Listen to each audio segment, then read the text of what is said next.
ஆத்துமநேசரின் அங்கமகத்துவம். தியானம் 20. ஆத்துமநேசரின் வாய். வேதவசனங்கள். எல்லோரும் அவருக்கு நற்சாட்சி கொடுத்து அவருடைய வாயிலிருந்து புறப்பட்ட கிருபையுள்ள வார்த்தைகளை குறித்து ஆச்சரியப்பட்டார்கள். இது என்ன வார்த்தையோ!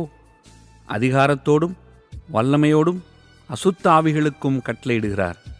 அவைகள் புறப்பட்டு போகிறது என்று ஒருவரோடொருவர் பேசிக்கொண்டார்கள்.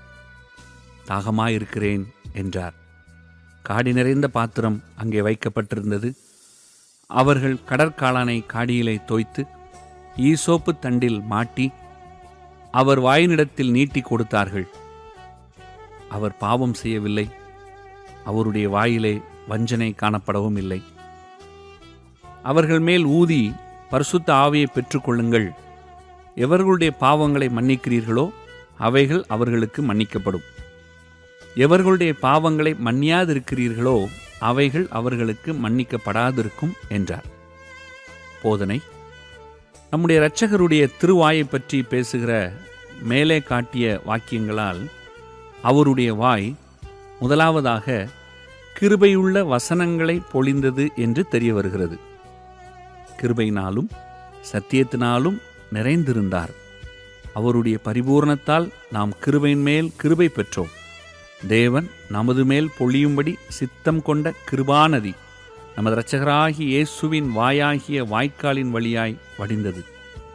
அவருடைய கிருபையுள்ள வசனத்தில் இரண்டொன்றை கேளுங்கள். வருத்தப்பட்டு பாரம் சுமக்கிறவர்களே, நீங்கள் எல்லாரும் என்னிடத்தில் வாருங்கள், நான் உங்களுக்கு இளைப்பாறுதல் தருவேன். நீதிமான்களை அல்ல, பாவிகளையே மனம் திரும்புகிறதற்கு அழைக்க வந்தேன் என்கிறார். இரண்டாவதாக, இயேசுவின் வாய் வல்லமையுள்ள வார்த்தைகளையும் பொழிந்தது. நாசரேத்தூர் ஆலயத்தில் இயேசுவின் வார்த்தை ஒரு பேயை ஓட்டினது. அதை கண்ட எல்லாரும் இது எப்படிப்பட்ட வார்த்தையோ என்று பிரமித்தார்கள். நமக்கு ஜெபத்தையும் உபவாசத்தையும் பேயோட்டும் முறையாக சொன்னார். தாமோ தமது வல்லமையுள்ள வார்த்தையையே பிரயோகித்தார். கடலின் கொந்தளிப்பையும் அவருடைய வாயின் வார்த்தை அடக்கிவிட வல்லமை உள்ளதாய் இருந்தது. அவர் போதித்த உபதேசங்களும் வல்லமை உள்ளவைகளாய் இருந்தன. மூன்றாவதாக, காடி கொடுக்கப்பட்டது. சிலுவையில் அறையப்படுகிறவர்களுக்கு வெறி உண்டாக்கும் ஒருவித காடி கொடுக்கிறது வழக்கம்.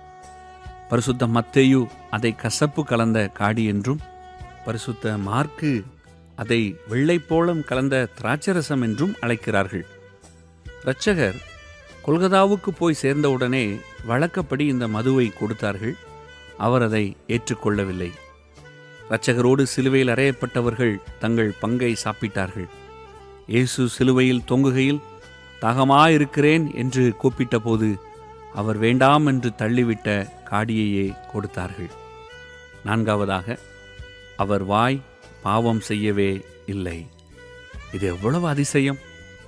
இருதயத்தின் நிறைவு வாயால் வெளிப்படும். இரட்சகரின் இருதயம் பரிசுத்தம் உள்ளதானதால் அவர் வாயில் பாவம் வெளிப்படவே இல்லை. அவர் ஒரு தரம் என்னிடத்தில் பாவம் உண்டென்று உங்களில் யார் என்னை குற்றப்படுத்தக்கூடும் என்று கேட்டார். அவர் பாவம் செய்யாதது மாத்திரமல்ல, பாவங்களையும் மன்னித்தார். ஐந்தாவதாக, அவர் வாய் பரிசுத்த ஆவியையும் பாவ மன்னிப்பின் அதிகாரத்தையும் கொடுத்தது. ஆதி மனுஷனுக்கு ஜீவாத்துமாவை ஊதினவர் இப்பொழுது தமது சீடருக்கு பரிசுத்த ஆவியை ஊதி பாவ மன்னிப்பின் அதிகாரத்தை அருளினார். தியானம். என் இரட்சகருடைய திருவாய் இரட்சண்ய கிருபைகளாலும் ஆசீர்வாதங்களாலும் நிறைந்திருக்கிற ஒரு பொக்கிஷமாயும், பாவ மன்னிப்பு என்னும் அமுதை ஒழுகச் செய்யும் தேன் தட்டாயும், இருதய சமாதானம் என்னும் கீலேயாத்தின் பிசின் தைலத்தை பொழியும் ஜீவ விருட்சமாயும் இருக்கிறது. பாவ பாரத்தின் இழைப்பை ஆற்றும்படியான திராட்சரசம் அங்கிருந்து கசிகிறது. அதை பானம் பண்ணி அதனால் மகிழ்ச்சி அடைய வேண்டியதே அன்றி வேறே வேலை எனக்கில்லை. ஆத்துமாவே, நீ வெகு காலம் பிழைத்திருப்பதற்கு போதுமானதெல்லாம் உனக்கு இருக்கிறது. ஆகையால் உன்னை தேற்றிக்கொள். இரட்சகரைப் போல் கிருபையால் நிறைந்தவர்களை நான் கண்டதும் இல்லை, கேட்டதும் இல்லை.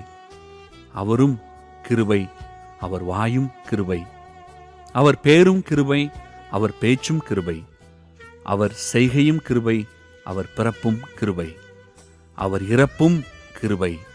கிருபையே கிருபை, எல்லாம் கிருபையே. ஆத்துமாவே, அவருடைய கிருபையுள்ள வாயின் வசனம் ஒன்றை கேள். என்னிடத்தில் வருகிறவனை நான் புறம்பே தள்ளுவதில்லை. இப்படி வேற யாராவது உன்னை ஆறுதல் படுத்தினது உண்டோ? சொல்லு. என் ஆத்துமாவை பிசாசின் வல்லமையில் நின்று விடுதலையாக்கும்படி நான் இயேசுவண்டை போவேன். அவர் தமது வாயிலிருந்து ஒரு வார்த்தை சொல்லுவார். அந்நிமிடம் முதல் என் ஆத்துமாவை பிடித்திருக்கும் பேயானாலும் பாவமானாலும் பறந்தோடி போகும். பாவமில்லாதவரும் பாவிகளை விட்டு பிரிந்தவரும் பாவங்களை மன்னிக்க மனமும் அதிகாரம் உடையவருமான இரட்சகர் என் ஆத்துமாவில் தமது ஆவியை ஊதுவார். உடனே நான் பலமடைவேன். அவருடைய திருவருள் உலர்ந்து போன என் ஆத்துமாவின் எலும்புகளை அசைய செய்து அதில் சதை பிடிக்க செய்யும். கிருபையின் வரப்பிரசாதங்கள் இறங்குவது என் ஆத்துமாவின் பேய்களை ஓட்டி பயங்களை அமரச் செய்து பாவங்களை மன்னிக்கிறதுமான திருவாயில் காடி கொடுக்கப்படுகிறதை என் ஆத்துமா பார்த்து புலம்புகிறது. ஆ, என் ஆத்துமனேசரே, கெத்சமனையில் உமது பிதா தந்த பாத்திரத்திலும் இது கசப்புள்ளதா? நீர் 33 வருடமாய் குடித்த வியாகுல பானத்திலும் இது கசப்புள்ளதா? இல்லையே. பின்ன ஏன் நீர் அதை தள்ளிவிட்டீர்? தாகமெடுத்த உமக்கந்த பாதகர் ஜலம் கொடுக்கலாகாதா? சிசராவை கொன்ற யாகேல் தண்ணீர் கேட்டவனுக்கு பாலையும் வெண்ணையும் கொடுத்து கொன்றாளே. ஆ பாவமே, நீ என் இரட்சகரை என்னமாய் வதைக்கிறாய்?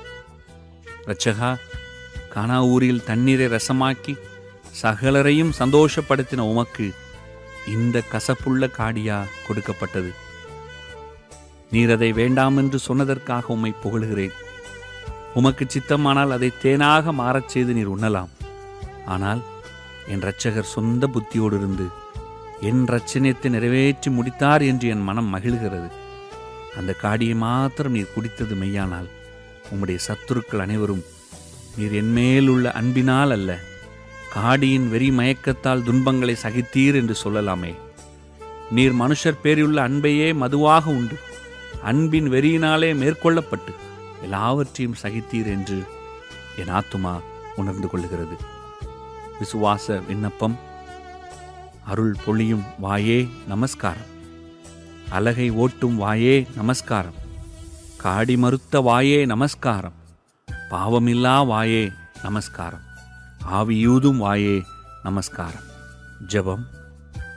கிருபையுள்ள இயேசுவே, பாவியும் நிர்பந்தனுமான அடியின் மேல் தயவாயிரும். உம்முடைய திருவாயிலிருந்து புறப்பட்ட உபதேசங்களும் கட்டளைகளும் என் ஆத்துமாவுக்கு ஞான போஜனமும் பானவுமாயிருக்கும்படி கிருபை செய்யும். நான் உம்முடைய வசனங்களின்படியே நடக்கத்தக்க நல்ல இருதயத்தை உமது அடியானுக்குள் சிருஷ்டிக்கும்படி என்மேல் ஊதி அருளும். நீர் ஊது மட்டும் புதிய மனுஷன் என்னில் உருவாக்கப்பட மாட்டான். சீடருக்கு திருவாயால் ஊதின இயேசுவே, அடியான் மேலும் ஊதி அருளும்.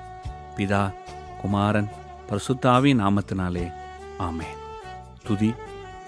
சேனைகளின் கர்த்தராகிய தேவனே, நீர் பரிசுத்தர், பரிசுத்தர், பரிசுத்தர். பூமி அனைத்தும் அவருடைய மகிமையால் நிறைந்திருக்கின்றன. ஆமென்.